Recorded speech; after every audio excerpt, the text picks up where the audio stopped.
Hello and welcome to Peter Reads Books. I'm Peter and I sound amazing today with the new mic. I am very happy to have this. It's this is so nice. It's so good. I can hear myself now as well. So it's really, really, really lovely. I have also gotten a proper book to read from and not the Kindle. So there's going to be a lot of this. Isn't that just the best? Oh, it sounds so good. What happened last time was that, or what has happened so far is that the Martians have landed in a little suburb to London, southwest of London, and a lot of people went to see the Martians, and they thought there were dead men inside, and that they were maybe tried to communicate with them, but the Martians ended up using a heat ray that focused heat to turn everything on fire to kill everybody. And then they built a huge fighting machine, a tripod, with a heat ray mounted on it that essentially shot everything to death. And then as the narrator who had gone to see this stuff, he see everything happen, he comes home to his wife, and as the fighting machine starts up and starts fighting, and the few human military people who are there starts fighting back, he borrows a cart or rents a cart from the grocers, and takes his wife to Leatherhead, where her sister lives. But he tries to get back to his house with the cart, but the grocer's obviously dead when he gets there. And he goes to his house, looks out the window, and sees the destruction there, along with an artilleryman that he has met along the way, who tells him that they just got wiped out completely. And so that's where we are now. We're going to continue on for about half an hour and then have a brief break. This sounds nice. This sounds so good. So we're gonna start with a bit of the nice noises. Chapter 12. What I saw of the destruction of Weybridge and Shepperton. As the dawn grew brighter, we withdrew from the window of which we had watched the Martians and went very quietly downstairs. The artilleryman agreed with me that the house was no place to stay in. He proposed, he said, to make his way Londonward, and thence rejoin his battery, number 12 of the Horse Artillery. My plan was to return at once to Leatherhead, and so greatly had the strength of the Martians impressed me that I had determined to take my wife to Newhaven and go with her out of the country forthwith. For I had already perceived clearly that the country about London must inevitably be the scene of a disastrous struggle before such creatures as these could be destroyed. Between us and Leatherhead, however, lay the third cylinder with its guarding giants. Had I been alone, I think I should have taken my chance and struck across the country.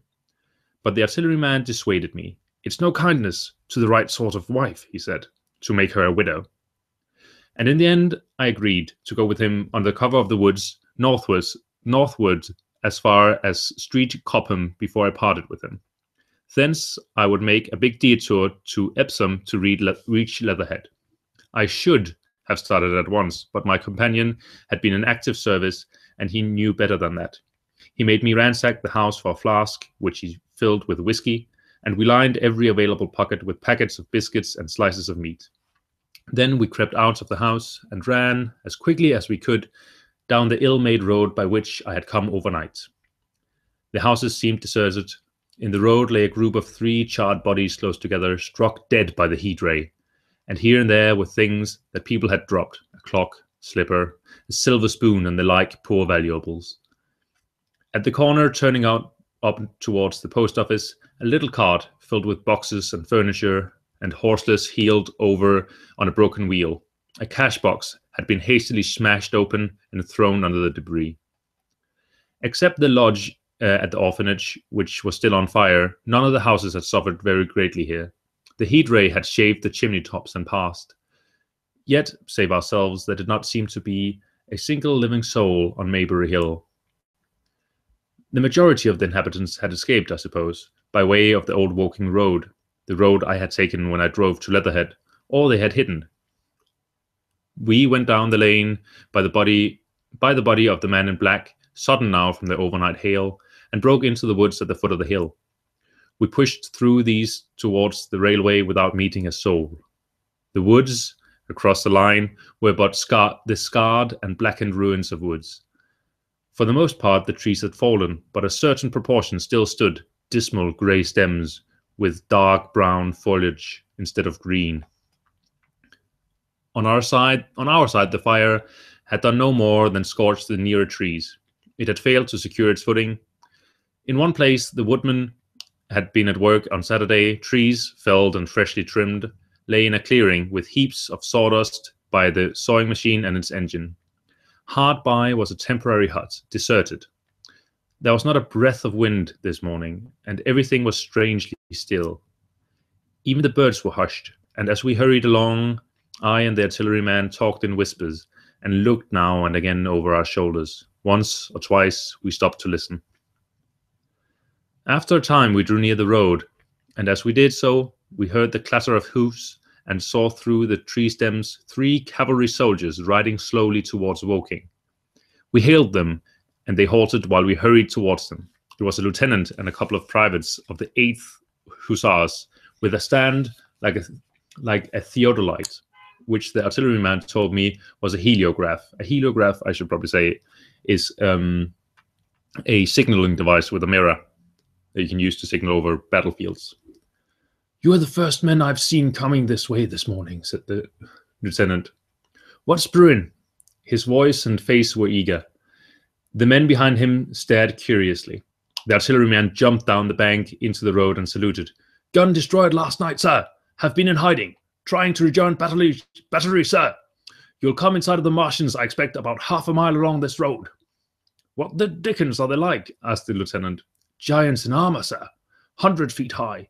3 legs and a body like aluminum, with a mighty great head and a hood, sir." "Get out," said the lieutenant. "What a confounded nonsense." "You'll see, sir. They carry a kind of box, sir, that shoots fire and strikes you dead." "What do you mean? A gun?" "No, sir," said the artilleryman, and began a vivid account of the heat ray. Halfway through, the lieutenant interrupted him and looked up at me. I was still standing on the bank by the side of the road. "Did you see it?" said the lieutenant. "It's perfectly true," I said. "Well," said the lieutenant, "I suppose it's my business to see it too. Look here," to the artilleryman. "We're detailed here clearing people out of their houses.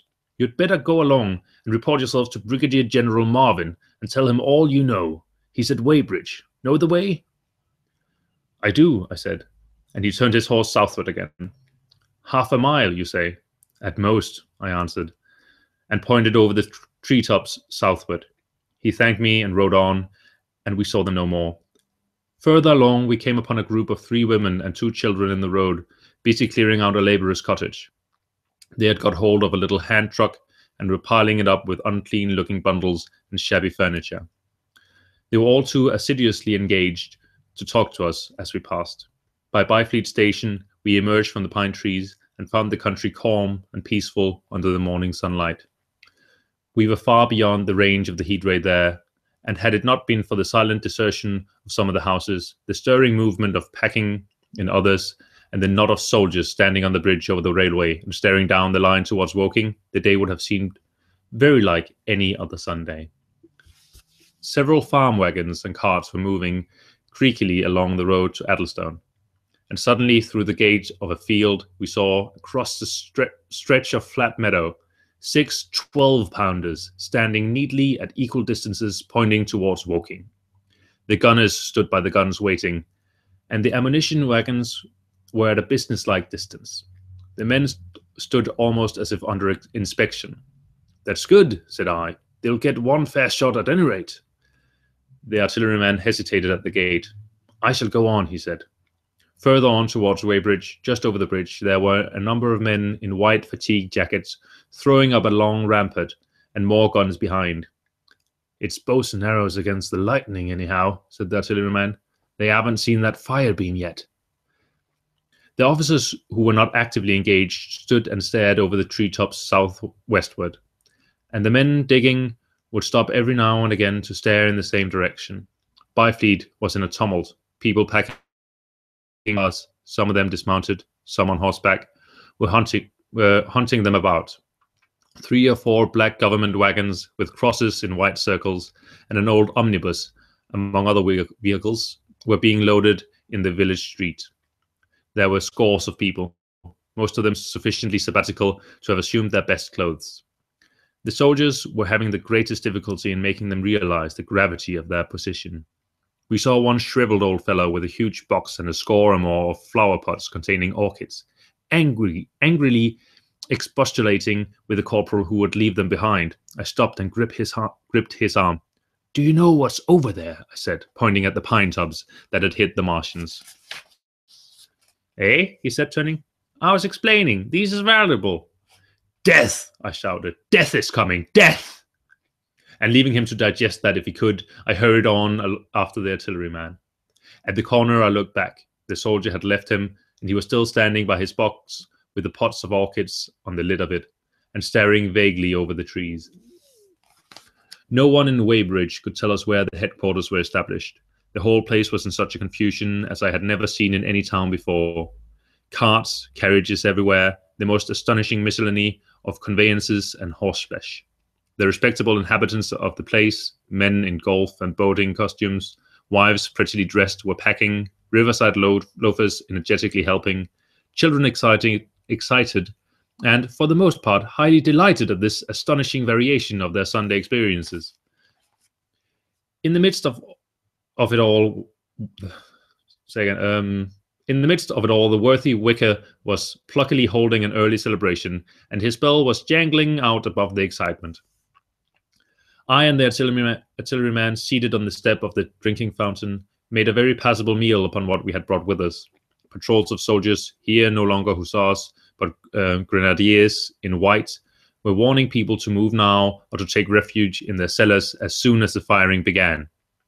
We saw, as we crossed the railway bridge, that a growing crowd of people had assembled in and about the railway station, and the swarming platform was piled with boxes and packages. The ordinary traffic had been stopped. The ordinary traffic had been stopped, I believe, in order to allow for the passage of troops and guns to Chertsey, and I have heard since that a savage struggle occurred for places in the special trains that were put on at a later hour. We remained at Weybridge until midday, and at that hour we found ourselves at the place near Shepperton Lock, where the Wey and Thames join. Part of the time we spent helping 2 old women to pack a little cart. The Wey has a treble mouth, and at this point boats are to be hired, and there was a ferry across the river. On the Shepperton side, there was an inn with a lawn, and beyond that, the tower of Shepperton Church. It has been replaced by a spire, rose above the trees. Let's do that again. On the Shepperton side was an inn with a lawn, and beyond that, the tower of the Shepperton Church, it had been replaced by a spire, rose above the trees. Here we found an excited and noisy crowd of fugitives. As yet, the flight had not grown to a panic, but there were already far more people than all the boats going to and fro could enable to cross. People came panting along under the heavy burdens. One husband and a wife were even carrying a small outhouse door between them, with some of their household goods piled thereon. One man told us he meant to try to get away from Shepperton Station. There was a lot of shouting, and one man was even jesting. The idea people seemed to have here was that the Martians were simply formidable human beings who might attack and sack the town to be certainly destroyed in the end. Every now and then, people would glance nervously across the way at the meadows towards Chertsey, but everything over there was still. Across the Thames, except just where the boats landed, everything was quiet, in a vivid contrast to the Surrey side. The people who landed there from the boats were tramping off down the lane. The big ferry boat had just made a journey. 3 or 4 soldiers stood on the lawn of the inn, staring and jesting at the fugitives without offering to help. The inn was closed, as it was now within prohibited hours. "What's that?" cried a boatman, and "Shut up, you fool," said a man near me to a yelping dog. Then the sound came again, this time from the direction of Chertsey. A muffled thud, the sound of a gun. The fighting was beginning. Almost immediately, unseen batteries across the river to our right, unseen because of the trees, took up the chorus, firing heavily one after the other. A woman screamed. Everyone stood arrested by the sudden stir of battle, near us and yet invisible to us. Nothing was to be seen save flat meadows, cows feeding unconcernedly for the most part, and silvery pollard willows motionless in the warm sunlight. "The soldiers stopped them," said a woman beside me, doubtfully. A haziness rose over the treetops. Then, suddenly, we saw a rush of smoke far away up the river. A puff of smoke that jerked up into the air and hung, and forthwith the ground heaved underfoot, and a heavy explosion shook the air, smashing 2 or 3 windows in the houses near and leaving us astonished. "Here they are," shouted a man in a blue jersey. "Yonder! Do you see them? Yonder!" Quickly, one after the other, 1, 2, 3, 4 of the armored Martians appeared, far away over the little trees, across the flat meadows that stretched towards Chertsey, and striding hurriedly towards the river. Little cowled figures they seemed at first, going with a rolling motion and as fast as flying birds. Then, advancing obliquely towards us, came a 5th. Their armored bodies glittered in the sun as they swept swiftly forward upon the guns, growing rapidly larger as it drew nearer. One on the extreme left, the remotest that is, flourished a huge case high in the air, and the ghostly, terrible heat ray I had already seen on Friday night smote towards Chertsey and struck the town. At the sight of these strange, swift, and terrible creatures, the crowd near the water's edge seemed to me to be, for a moment, horror-struck. There was no screaming or shouting, but a silence. Then a hoarse murmur and a movement of feet, a splashing from the water. A man, too frightened to drop the portmanteau he carried on his shoulder, swung around and sent me staggering with a blow from the corner of his burden. A woman thrust at me with her hand and rushed past me. I turned with the rush of the people, but I was not too terrified for thought. The terrible heat ray was in my mind. To get underwater. That was it. "Get underwater!" I shouted, unheeded. I faced about again and rushed towards the approaching Martians, rushed right down the gravely beach and headlong into the waters. Others did the same. A boatload of people putting back came leaping out as I rushed past. The stones under my feet were muddy and slippery, and the river was so low that I ran perhaps 20 feet, scarcely waist deep. Then, as the Martian towered overhead, scarcely a couple of 100 yards away, I flung myself forward under the surface. The splashes of the people in the boats leaping into the river sounded like thunderclaps in my ear. People were landing hastily on both sides of the river. But the Martian machine took no more notice for the moment of the people running this way and that than a man would have of the confusion of ants in a nest against which his foot has kicked. When, half suffocated, I raised my head above water, the Martian's hood pointed at the batteries that were still firing across the river. And as it advanced, it swung loose what must have been the generator of the heat ray. In another moment, it was on the bank, and in a stride wading halfway across. The knees of its foremost legs bent at the further bank, and in another moment it had raised itself to its full height again, close to the village of Shepperton. Forthwith, the 6 guns which, unknown to anyone on the right bank, had been hidden behind the outskirts of that village, fired simultaneously. The sudden near concussions, the last close upon the first, made my heart jump. The monster was already racing the case generating the heat ray as the first shell burst 6 yards above the hood.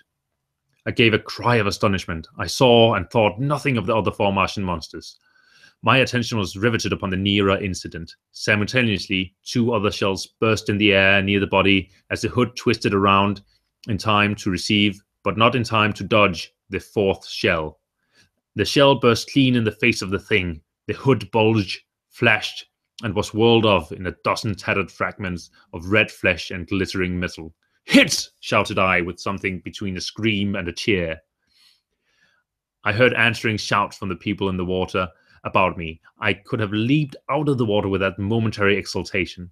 The decapitated colossus reeled like a drunken giant, but it did not fall over. It recovered its balance by a miracle, and no longer heeding its steps, and with the camera that fired the heat ray now rigidly upheld, it reeled swiftly upon Shepperton. The living intelligence, the Martian within the hood, was slain and splashed to the four winds of heaven, and the thing was now but a mere intricate device of metal whirling to destruction. It drove along in a straight line, incapable of guidance. It struck the tower of Shepperton Church, as the impact of the battering ram might have done, swerved aside, blundered on, and collapsed with tremendous force into the river out of my sight. A violent explosion shook the air, and a spout of water, steam, mud, and shattered metal shot far up into the sky. As the camera of the heat ray hit the water, the latter had immediately flashed into steam. In another moment, a huge wave, like a muddy tidal bore, but almost scaldingly hot, came sweeping around the bed and upstream. I saw people struggling shorewards, and heard their screaming and shouting faintly above the seething and the roar of the Martian's collapse. For the moment, I heeded nothing of the heat, forgot the patent need of self-preservation. I splashed through the tumultuous water, pushing aside a man in black to do so, until I could see round the bend. Half a dozen deserted boats pitched aimlessly upon the confusion of the waves. The fallen Martian came into sight downstream, lying across the river, and for the most part submerged. Thick clouds of steam were pouring off the wreckage, and through the tumultuous whirling wisps, I could see intermittently and vaguely the gigantic limbs churning the water and flinging a splash and spray of mud and froth into the air. The tentacles swayed and struck like living arms, and, save for the helpless purposelessness of these movements, it was as if some wounded thing were struggling for its life amid the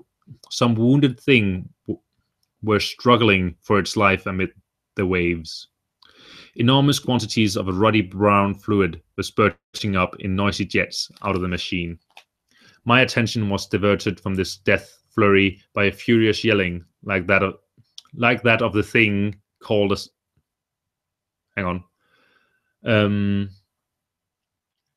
My attention was diverted from this death flurry by a furious yelling, like that of the thing called a siren in our manufacturing towns.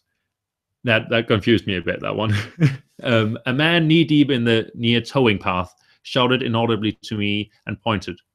Looking back, I saw the other Martians advancing with gigantic strides down the riverbank from the direction of Chertsey. The Shepperton guns spoke this time unavailingly. At that, I ducked at once underwater and, holding my breath until movement was an agony, blundered painfully ahead under the surface as long as I could. The water was in a tumult about me and rapidly growing hotter. When for a moment I raised my head to take breath and throw the hair and water from my eyes, the steam was rising in a whirling white fog that at first hid the Martians altogether. The noise was deafening. Then I saw them dimly, colossal figures of grey, magnified by the mist. They had passed by me, and two were stooping over the frothing, tumultuous ruins of their comrade. The third and fourth stood beside him in the water, one perhaps 200 yards from me, the other towards Laleham. The generators of the heat rays waved high, and the hissing beams smote down this way and that. The air was full of sound, a deafening and confusing conflict of noises, the clangorous din of the Martians, the crash of falling houses, the thud of trees, fences, sheds flashing into flame, and the crackling and roaring of fire. 1 second.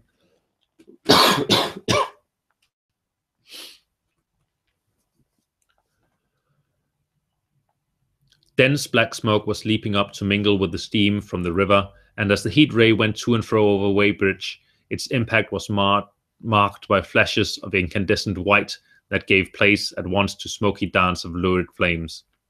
The nearer houses still stood intact, awaiting their fate, shadowy, faint, and pallid in the steam, with the fire behind them going to and fro. For a moment, perhaps, I stood there, breast high in the almost boiling water, dumbfounded at my position, hopeless of escape. Through the reek, I could see the people who had been with me in the river scrambling out of the water through the reeds, like little frogs hurrying through grass from the advance of a man, or running to and fro in the utter dismay on the towing path. Then suddenly white Then suddenly the white flashes of the heat ray came leaping towards me. The houses caved in as they dissolved at its touch and darted out flames. The trees changed to fire with a roar. The ray flickered up and down the towing path, licking off the people who ran this way and that, and came down to the water's edge, not 50 yards from where I stood. It swept across the river to Shepperton, and the water in its track rose in a boiling wheel, crested with steam. I turned shoreward. In another moment, the huge wave, well nigh at the boiling point, had rushed upon me. I screamed aloud and scalded, half-blinding, agonized. I staggered through the leaping, hissing water towards the shore. Had my foot stumbled, it would have been the end. I fell helplessly in full sight of the Martians upon the broad, bare, gravely spit that runs down to mark the angle of the Wey and Thames. I expected nothing but death. I have a dim memory of the foot of a Martian coming down within a score yards of my head, driving straight into the loose gravel, whirling in this way and that, and lifting again, of a long suspense, and then of the four carrying the debris of their comrade between them, now clear, then presently faint through a veil of smoke, receding interminably, as it seemed to me, across a vast space of river and meadow. And then, very slowly, I realized that by a miracle I had escaped. Let's see. It's a bit about a curate now. It's rather long. We can do it before we have a break. After getting this sudden lesson in the power of terrestrial weapons, the Martians retreated to their original positions upon Horsell Common. And in their haste and encumbered with the debris of their smashed companion, they no doubt overlooked many such a stray and negligible victim as myself. Had they left their comrade and pushed on forthwith, there was nothing at that time between them and London but batteries of 12-pounder guns, and they would certainly have reached the capital in advance of the tidings of their approach. As sudden, dreadful, and destructive their advent would have been as the earthquake that destroyed Lisbon a century ago. But they were in no hurry. Cylinder followed cylinder on its interplanetary flight. Every 24 hours brought them reinforcement. And meanwhile, the military and naval authorities, now fully alive to the tremendous power of their antagonists, worked with furious energy. Every minute a fresh gun came into position until, before twilight, every copse, every row of suburban villas on the hilly slopes about Kingston and Richmond masked an expectant black muzzle. And through the charred and desolated area, perhaps 20 square miles altogether, that encircled the Martian encampment on Horsell Common, through charred and ruined villages among the green trees, through the blackened and smoking arcades that had been but a day ago pine spinneys, crawled the devoted scouts with the heliographs that were presently to warn the gunners of the Martian approach. But the Martians now understood our command of artillery and the danger of human proximity. And not a man ventured within a mile of either cylinder, save at the price of his life. It would seem that these giants spent the earlier part of the afternoon in going to and fro, transferring everything from the second and third cylinders, the second in Addlestone golf links and the third at Perford, to the original pit on Horsell Common. Over that, above the blackened heather and ruined buildings that stretched far and wide, stood one as sentinel, while the rest abandoned their vast fighting machines and descended into the pit. They were hard at work there, far into the night, and the towering pillar of dense green smoke that rose therefrom could be seen from the hills about Merrow, and even, it is said, from Banstead and Epsom Downs. And while the Martians behind me were thus preparing for their next sally, and in front of me humanity gathered for the battle, I made my way with infinite pains and labour from the fire and smoke of burning Weybridge towards London. I saw an abandoned boat, very small and remote, drifting downstream, and throwing off the most of my sodden clothes, I went after it, gained it, and so escaped out of that destruction. There were no oars in the boat, but I contrived to paddle as well as my parboiled hands would allow down the river towards Halliford and Walton, going very tediously and continually, looking behind me, as you may well understand. I followed the river because I considered that the water gave me my best chance of escape should these giants return. The hot water from the Martians overthrow drifted downstream with me, so that for the best part of a mile I could see little of either bank. Once, however, I made it out of a string of black. Sorry. Once, however, I made it out of one. Once, however, I made it out. A string of black figures hurrying across the meadows from the direction of Weybridge, Halliford.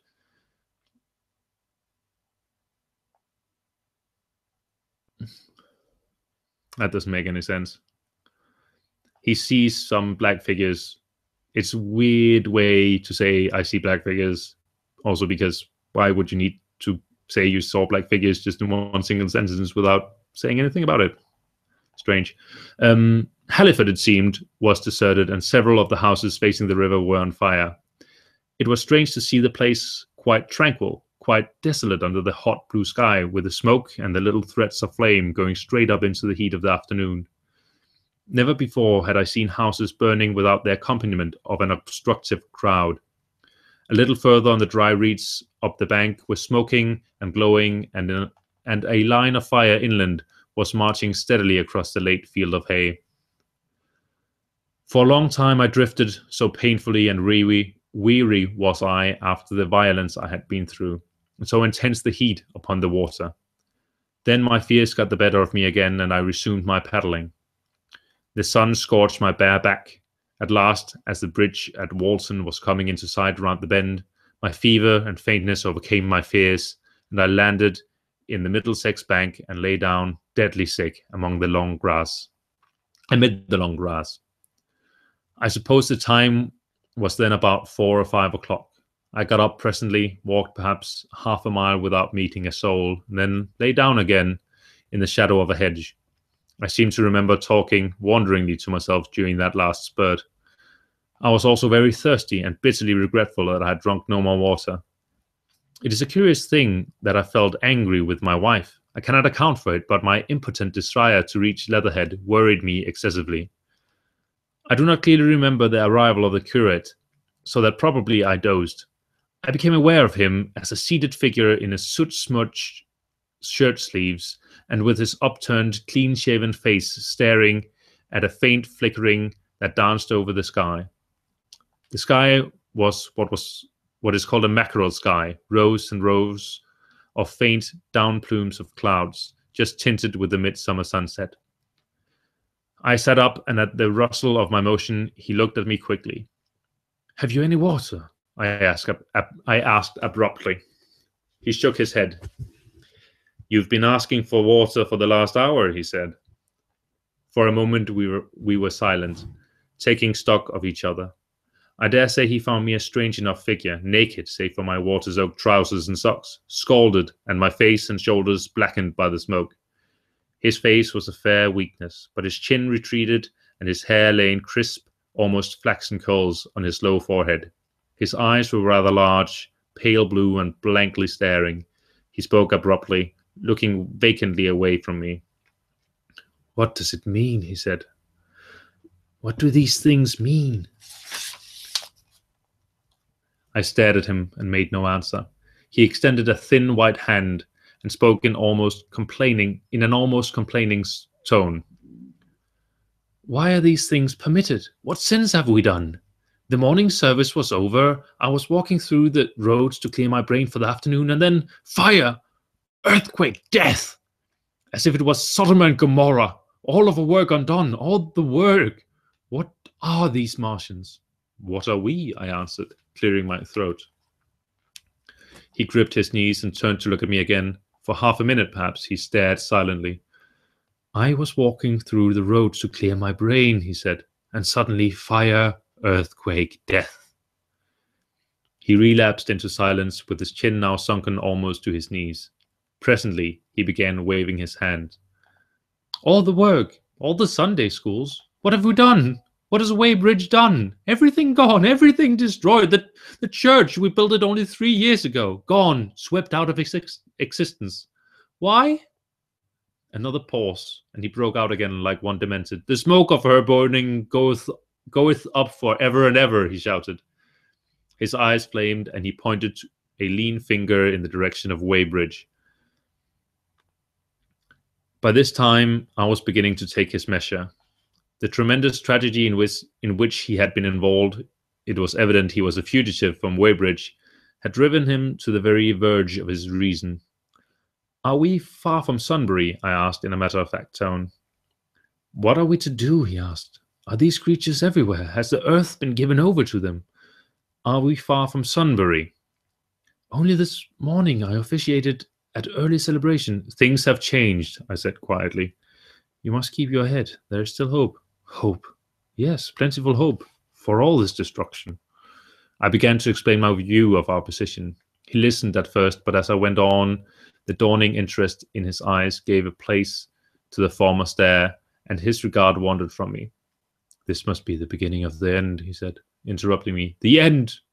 The great and terrible day of the Lord, when men shall call upon the mountains and the rocks to fall upon them and hide them from the face of him that sitteth upon the throne."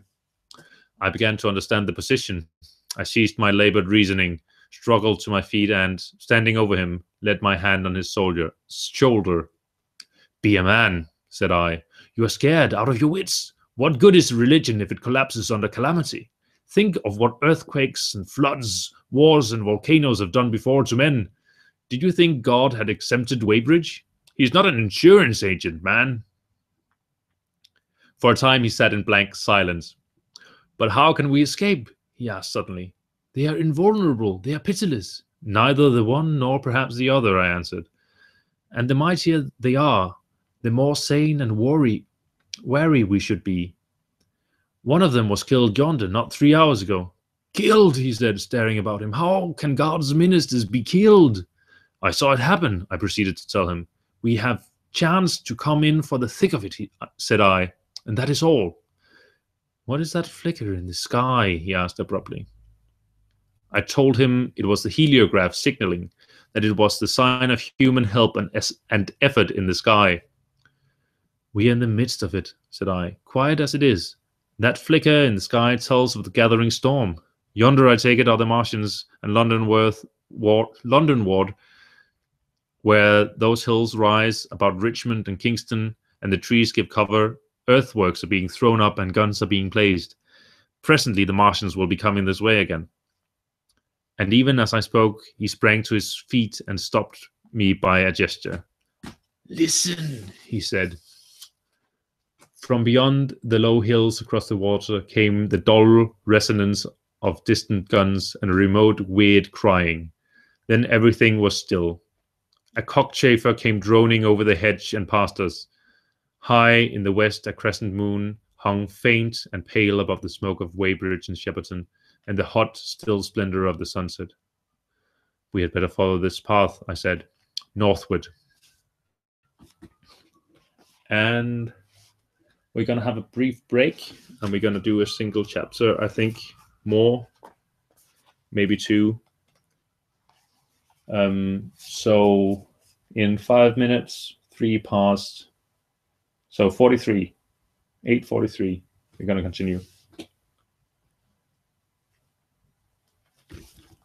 This is actually quite a nice.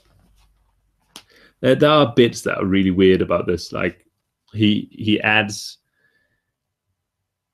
strange things that are not strictly necessary. Like, for example, the thing with black dots, like he saw some people walking there. It didn't seem to have a point. It just sort of seemed to be something he said, but he seems to have gone through a lot of pain in making the sentence somewhat hard to understand, a bit esoteric. It's very, very strange to me, but all in all, it's really, really good. I've read ahead this time. I tried to make a few notes, but it's really hard because I don't have proper noting system yet. I'm still working on that. I'll have that in for next time, obviously. But I read ahead, and the next 2 chapters are just really, really good. Like the way he tells everything, like that is really, really, really, really cool writing. But yeah, but it's just very old. There's going to be a really, really, really fun word used in a bit.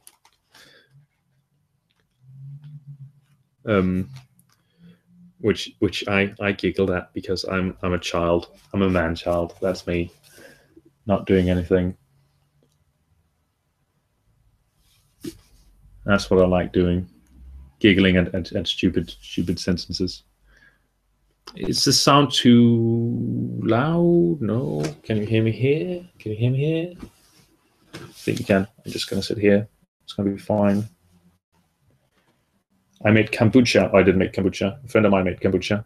And I got some of it, and it's just vinegary, bitter.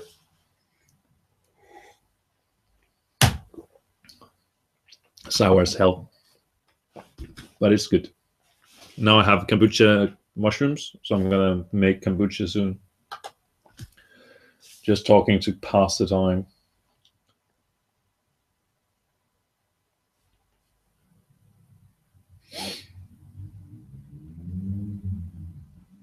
Yeah, and so I stopped. Anyway, there's nobody listening now, and this is probably, I think there's someone listening. If there's someone listening, please tell me, because Google Hangouts tells me that there are 0 viewers, which is, would be strange if there was somebody listening. So I'm just talking to myself mostly. This is going to be edited out, so nobody's going to hear it at all, which is, comforting when you're making a podcast. Say, oh, I can just say whatever I want now because nobody's going to listen to it. I can just do whatever I like. I would wish there'd just be a few more people listening in.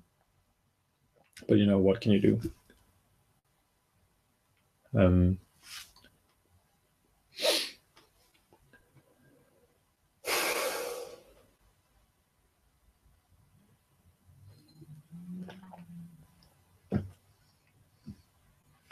Okay, let's just continue now.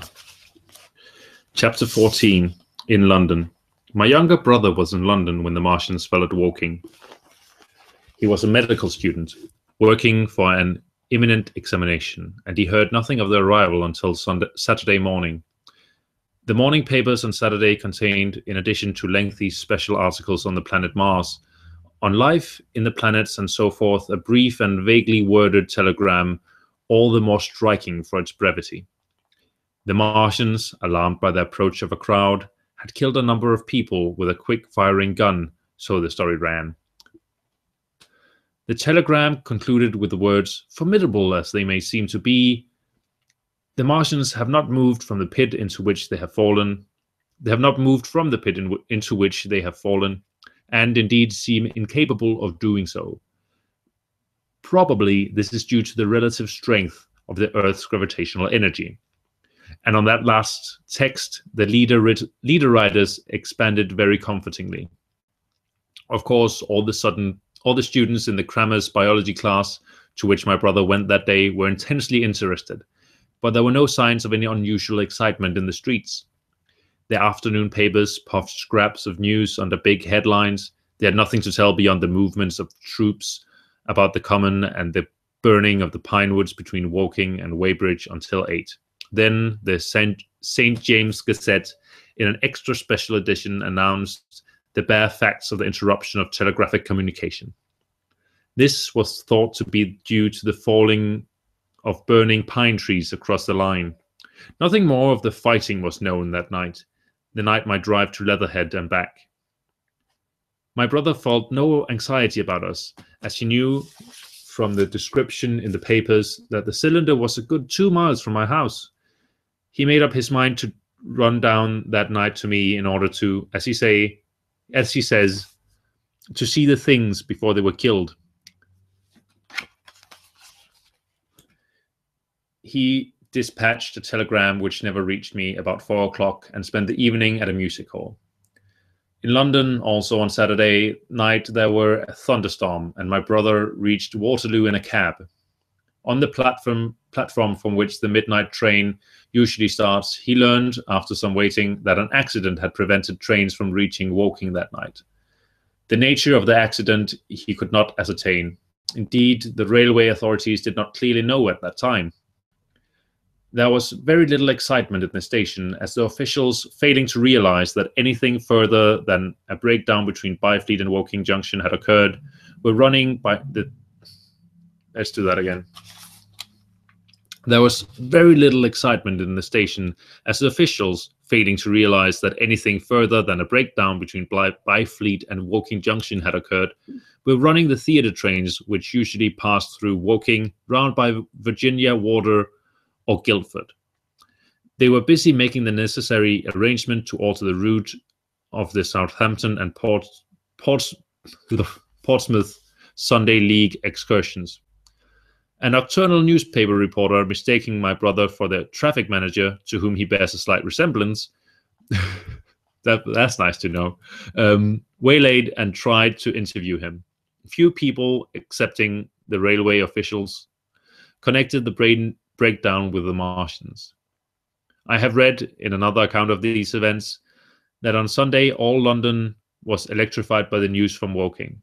As a matter of fact, there was nothing to justify that very extravagant phrase. Plenty of Londoners did not hear of the Martians until the panic of Monday morning. Those who did took some time to realize all that the hastily worded telegrams in the Sunday papers conveyed. The majority of people in London do not read Sunday papers. I'm going to shift a bit. Sorry about this.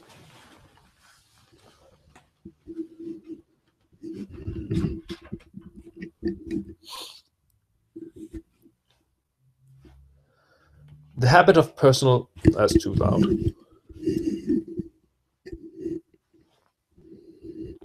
The habit of personal security, moreover, is so deeply fixed in the Londoner's mind and startling... The habit of personal security, moreover, is so deeply fixed in the Londoner's mind and startling intelligence so much a matter of course in the papers that they could read without any personal tremors. About 7 o'clock last night, the Martians came out of the cylinder and, moving about under an armor of metallic shields, have completely wrecked Woking Station with the adjacent houses and massacred an entire battalion of the Cardigan Regiment. No details are known. Maxims have been absolutely useless against the armor. The field guns have been disabled by them. Flying hussars have been galloping into Chertsey. The Martians appear to be moving slowly towards Chertsey or Windsor. Great anxiety prevails in West Surrey, and earthworks are being thrown up to check the advance Londonward. That was how the Sunday Sun put it, and a clever and remarkable prompt handbook article in the Referee compared the affair to a menagerie suddenly let loose in a village. No one in London knew positively of the nature of the armored Martians, and there was still a fixed idea that these monsters must be sluggish, crawling, creeping painfully. Such expressions occurred in almost all the earlier reports. None of the telegrams could have been written by an eyewitness of the advance. The Sunday papers printed separate editions as further news came to hand, some even in default of it.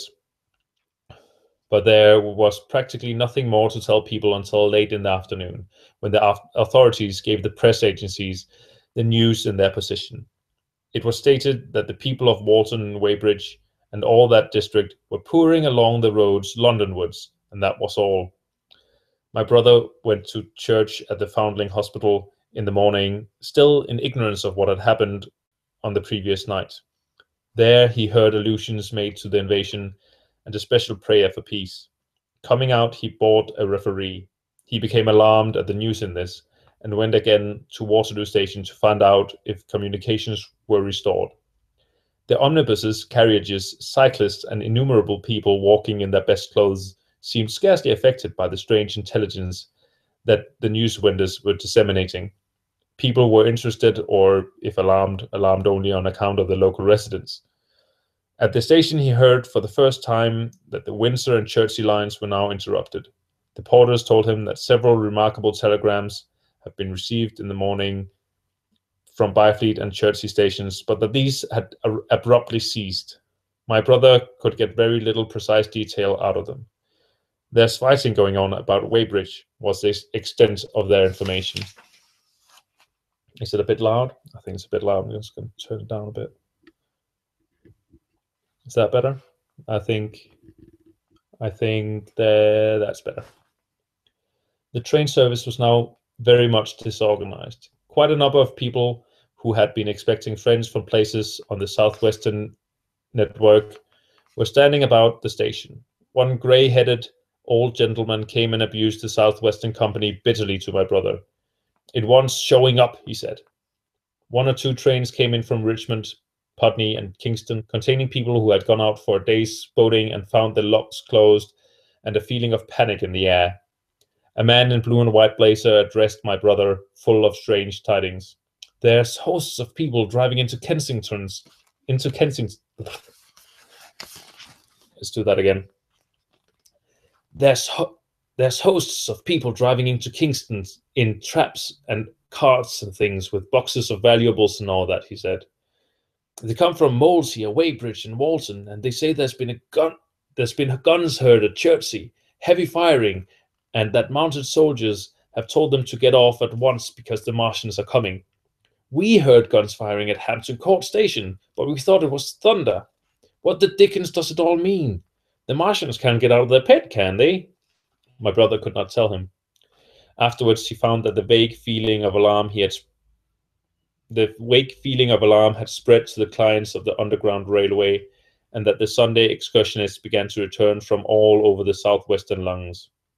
Barnes, Wimbledon, Richmond Park, Kew, and so forth, at unnaturally early hours. But not a soul had anything more than a vague hearsay to tell of it. Everyone connected with the terminus seemed ill-tempered. About 5 o'clock, the gathering crowd in the station was immensely excited by the opening of the line of communication, which is almost invariably closed between the western stations, and the passage of carriage trucks bearing huge guns and carriages crammed with soldiers. These were the guns that were brought up from Woolwich and Chatham to cover Kingston. There was an exchange of pleasantries. "You'll get eaten, we're the beast tamers," and so forth. A little while after that, a squad of police came into the station and began to clear the public off the platforms, and my brother went out into the street again. The church bells were ringing for evensong, and a squad of Salvation Army lasses came singing down Waterloo Road. On the bridge, a number of loafers were watching a curious brown scum that had come drifting down the stream in patches. The sun was just setting, and the clock tower and the Houses of Parliament rose against one of the most peaceful skies it is possible to imagine, a sky of gold barred with long transverse stripes of reddish-purple cloud. There was talk of a floating body. One of the men there, a reservist, he said he was, told my brother he had seen the heliograph flickering in the west. In Wellington Street, my brother met a couple of sturdy roughs who had just rushed out of Fleet Street with still wet newspapers and staring placards. "Dreadful catastrophe," they bawled one to the other down Wellington Station. "Fighting at Weybridge, full description. Repulse of the Martians. London in danger." He had to give 3p for a copy of that paper. Then it was, and then only, that he realized something of the full power and terror of these monsters. He learned that they were not merely a handful of small, sluggish creatures, but that they were minds swaying vast mechanical bodies, and that they could move swiftly and smite with such power that even the mightiest guns could not stand against them. They were described as vast spider-like machines, nearly 100 feet high, capable of the speed of an express train and able to shoot out a beam of intense heat. Masked batteries, chiefly of field guns, had been planted in the country about Horsell Common, and especially between the Woking district and London. 5 of the machines had been seen moving towards the Thames, and one, by a happy chance, had been destroyed. In the other cases, the shells had missed, and the batteries had been at once annihilated by the heat rays. Heavy losses of soldiers were mentioned, but the tone of that dispatch was optimistic. The Martians had been repulsed, and they were not invulnerable. They had retreated to their triangle of cylinders again in the circle about Woking. Signalers with heliographs were pushing forward upon them from all sides. Guns were in rapid transit from Windsor, Portsmouth, Aldershot, Woolwich. Even From the north, among others, long wire guns of 95 tons from Woolwich. Did I miss something there? No, I didn't. Just strange mentioning Woolwich twice. Altogether, 116 were in position or being hastily placed, chiefly covering London. Never before in England had there been such a vast or rapid concentration of military material. Any further cylinders that fell, it was hoped, could be destroyed at once by high explosives, which were being rapidly manufactured and distributed. No doubt, ran the report, the situation was of the strangest and gravest description, but the public was exhorted to avoid and discourage panic. No doubt the Martians were strange and terrible in the extreme, but at the outside, there could not be more than 20 of them against our millions. The authorities had reason to suppose, from the size of the cylinders, that at the outside there could not be more than 5 in each cylinder, 15 altogether, and one at least was disposed of, perhaps more. The public would be fairly warned of the approach of danger, and elaborate measures were being taken for the protection of the people in the threatened southwestern suburbs. And so, with reiterated assurances of the safety of London and the ability of the authorities to cope with the difficulty, this quasi-proclamation closed. This was printed in enormous type on paper so fresh that it was still wet, and there had been no time to add a word of comment. It was curious, my brother said, to see how ruthlessly the usual contents of the paper had been hacked and taken out to give this place. All down Wellington Street, people could be seen fluttering out the pink sheets and reading, and the Strand was suddenly noisy with the voice of an army of hawkers following these pioneers. Men came scrambling off buses to secure copies. Certainly, this news excited people intensely, whatever their previous apathy. The shutters of a map shop in the Strand were being taken down, my brother said, and a man in his Sunday raiment, lemon yellow gloves even, was visible inside the window, hastily fastening maps of Surrey to the glass. Going on along the Strand to Trafalgar Square, the paper in his hand, my brother saw some of the fugitives from West Surrey. There was a man with his wife and 2 boys, and some articles of furniture in a cart such as greengrocers use. He was driving from the direction of Westminster Bridge, and close behind him came a hay wagon with 5 or 6 respectable-looking people in it, and some boxes and bundles. The faces of these people were haggard, and their entire appearance contrasted conspicuously with the Sabbath-best appearance of the people on the omnibuses. People in fashionable clothing peeped at them out of cabs. They stopped at the square as if undecided which way to take, and finally turned eastward along the Strand. Some way behind these came a man in workday clothes, riding one of those old-fashioned tricycles with a small front wheel. He was dirty and white in the face. My brother turned down towards Victoria and met a number of such people. He had a vague idea that he might see something of me. He noticed an unusual number of police regulating the traffic. Some of the refugees were exchanging news with the people on the omnibuses.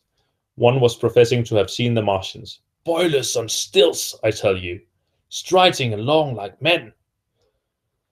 Most of them were excited and animated by their strange experience. Beyond Victoria, the public houses were doing a lively trade with these arrivals. At all the street corners, groups of people were reading papers, talking excitedly or staring at these unusual Sunday visitors. They seemed to increase as night drew on, until at last the roads, my brother said, were like Epsom High Street on a Derby day. My brother addressed several of these fugitives and got unsatisfactory answers from most. None of them could tell him any news of Woking, except one man who assured him that Woking had been entirely destroyed on the previous night. "I came from Byfleet," he said. "A man on a bicycle came through the place in the early morning and ran down from door to door, warning us to come away. Then came soldiers. We went out to look, and there was clouds of smoke to the south. Nothing but smoke, and not a soul coming that way. Then we heard the guns at Chertsey and folk coming up Weybridge. So I've locked up my house and come on. At that time, there was a strong feeling in the streets that the authorities were to blame for their incapacity to dispose of the invaders without all this inconvenience. It's very British. It's very, very British. Well, Northern European really could happen in Denmark as well. It's like, oh, these superior beings with their guns. Who could stop them? Oh. Anyway, about 8 o'clock, a noise of heavy firing was distinctly audible all over the south of London. My brother could not hear it for the traffic in the main thoroughfares, but by striking through the quiet back streets to the river, he was able to distinguish it quite plainly. He walked from Westminster to his apartments near Regent's Park about 10. He was now very anxious on my account and disturbed at the evident magnitude of this trouble. His mind was inclined to run, even as mine had run on Saturday, on military details. He thought of all those silent, expectant guns, of the suddenly nomadic countryside. He tried to imagine boilers on stilts 100 feet high. There were 1 or 2 cartloads of refugees passing along Oxford Street, and several in the Marylebone Road. But so slowly was the news spreading that Regent Street and Portland Place were full of their usual Saturday. Let's do that again. Sorry. There were 1 or 2 cartloads of refugees passing along Oxford Street, and several in the Marylebone Road. But so slowly was the news spreading that Regent Street and Portland Place were full of their usual Sunday night promenaders, albeit they talked in groups, and along the edge of Regent's Park there were as many silent couples walking out together under the scattered lamps as ever there had been. The night was warm and still and a little oppressive. The sound of guns continued intermittently, and after midnight there seemed to be a sheer lightning in the sound. He read and reread the paper, fearing the worst had happened to me. He was restless, and after supper prowled out again aimlessly, in vain to divert his attention to his examination notes. He went to bed a little after midnight, and was awakened from lurid dreams in the small hours of Monday by the sound of door knockers, feet running in the street, distant drumming, and a clamour of bells. Red reflections danced in the ceiling. For a moment he lay astonished, wondering whether day had come or the whole world had gone mad. Then he jumped out of bed and ran to the window. His room was an attic, and as he thrust his head out, up and down the street there were a dozen echoes of the noise of his window sash, and heads in every kind of night disarray appeared. Inquiries were being shouted. "They are coming!" bawled a policeman, hammering on the door. "The Martians are coming!" and hurried to the next door. The sound of drumming and trumpeting came from the Albany Street barracks, and every church within earshot was hard at work killing sleep, obviously, with a vehement, disorderly tocsin. There was a noise of doors opening, and window after window in the houses opposite flashed from darkness into yellow illumination.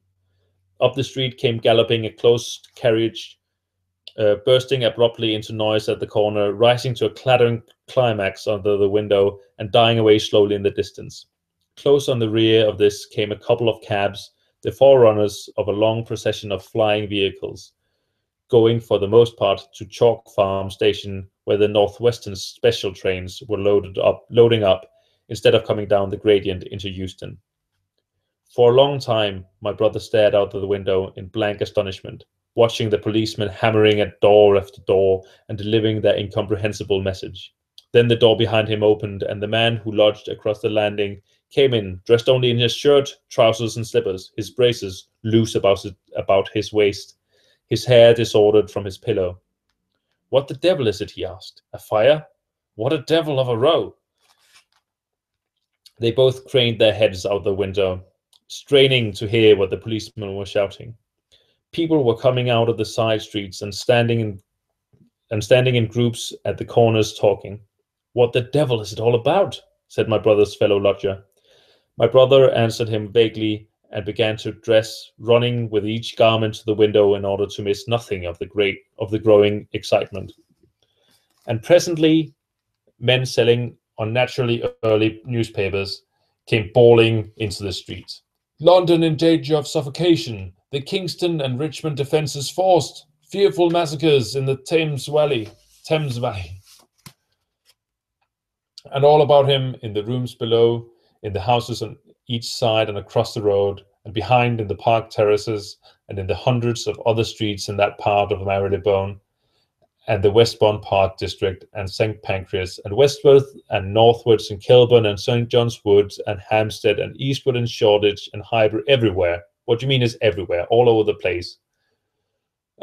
So many places. And I know these places, they're in London, but there's so much of it. And eastward in Shoreditch, and Highbury, and Haggerston, and Hoxton, and indeed through all the vastness of London from Ealing to East Ham. It's easy to read it because then you just sort of bob over it, but when you have to read it out loud, it's a lot. People were rubbing their eyes and opening windows to stare out and ask aimless questions and dressing hastily as the first breath of the coming storm of fear blew through the streets. It was the dawn of great panic. London, which had gone to bed on Sunday night oblivious and inert, was awakened in the small hours of Monday morning to a vivid sense of danger. Unable from his window to learn what was happening, my brother went down and out into the street, just as the sky between the parapets of the houses grew pink with the early dawn. The flying people on foot and in vehicles grew more numerous every moment. Black smoke, he heard people crying, and again, black smoke. The contagion of such unanimous fear was inevitable. As my brother hesitated on the doorstep, he saw another newsvendor approaching him, and he got a paper forthwith. The man was running away with the rest and selling his paper for a shilling each as he ran, a grotesque mingling of profit and panic. And from this paper, my brother read that the catastrophic dispatch of the commander-in-chief. The Martians were able to discharge enormous clouds of black and poisonous vapor by means of rockets. They have smothered our batteries, destroyed Richmond, Kingston, and Wimbledon, and are advancing slowly towards London, destroying everything in the way. It is impossible to stop them. There is no safety from the black smoke, but in instant flight. That was all, but it was enough. The whole population of the great 6 million city was stirring, slipping, running. Presently it will be pouring en masse northward. Black smoke, their voices cried. Fire. The bells of the neighboring church made a jangling tumult. A cart carelessly driven smashed amid shrieks and curses against the water trough up the street. Sickly yellow light went to and fro in the houses, and some of the passing cabs flaunted unextinguished lamps. And overhead the dawn was growing brighter, clear, and steady and calm. He heard footsteps running to and fro in the rooms, and up and down stairs behind him. His landlady came to the door, loosely wrapped in a dressing gown and shawl. Her husband followed, ejaculating. I giggled. I giggled at that word. He came out ejaculating. That's nice. Good image. In the midst of all this terror, I'm completely ruining the terror that's going on, trying to be narrated here. Sorry about that. As my brother began to realize the import of all these things, he turned hastily to his own room, put all his available money, some £10 altogether, into his pockets, and went out again into the streets. And that's where we're going to end. 10 minutes past 9. I'm just gonna talk a bit, because the next one, what had happened in Surrey, chapter 15. The next chapter is really, really good. Like, what we heard now is the next bit, like what happened in London. It's very nice because we've been thinking about this. We've been interested in hearing what happened in London, what were people thinking in London. Apparently, nothing is what he said, but we're kind of thinking about what was going on everywhere else. I was also thinking what the hell was going on in Paris and Berlin. They must necessarily have heard of extraterrestrial life landing. That is insane. But we don't really hear anything about it, except we don't know anything and they didn't know anything. And then we get this. But what he's also doing is he's saying like black smoke. We don't know what that's going on, what that's happening. And now the Martians are marching on London, and we didn't hear about that before. It's just like suddenly they're doing that, and we hear this from this sort of roundabout way, and we're just sort of waiting to hear what happened. And then in the next chapter, this is really good. The first sentences, it was brilliant start. It doesn't tell us anything. We don't know what it is. We don't know what is doing. It was while the curate had sat and talked so vividly to me under the hedge in the flat meadows near Halliford, and while my brother was watching the fugitive stream over Westminster Bridge, that the Martians had resumed the offensive. Just like the last bit, the Martians had resumed the offensive is what we want to know. Like that's what we're interested in. And it's like the little bit that we actually want to know is at the end, like in Kafka, who just puts his verbs at the end of the sentence every time. So you just have to read through this huge bit before you can get it. So he's sort of retaining all the knowledge in the chapter in how he narrates the story, but also like in how he structures its sentences, which is really, really, really cool, I think. Okay, we're off now. Next Sunday we're gonna do it the same time, 8. Yeah, so Sunday the 27th at 8 o'clock. So thanks for listening. See you there. Good. Bye.